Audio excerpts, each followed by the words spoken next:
Bob and I both grew up in missionary homes and lived in Switzerland and in France.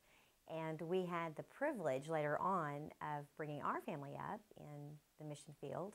We went to first to Geneva, Switzerland, and then to Nantes and Montpellier, France.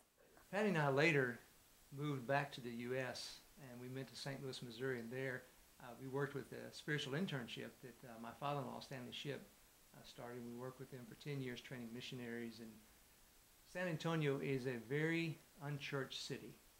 Approximately 15 to 19% actually show up in any church at all in San Antonio.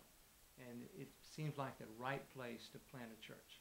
Patty and I felt convicted that being in San Antonio would allow us to start with house churches and to make that the mainstay of our outreach to people that are unchurched.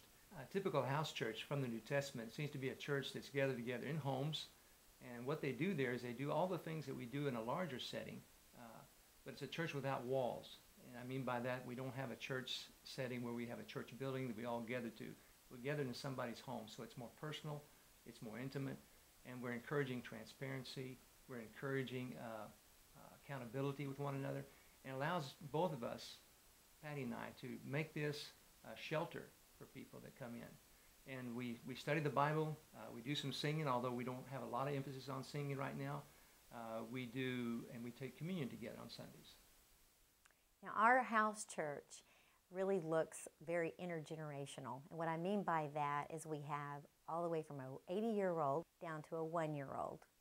And we also have a multicultural church. We don't want a church that just looks like us. We want a church that brings and embraces all sorts of cultures. We have people that come from different religions, and we have people who are a little more alternative. We have some 20-year-olds. And so what we want is to embrace all different kinds of people.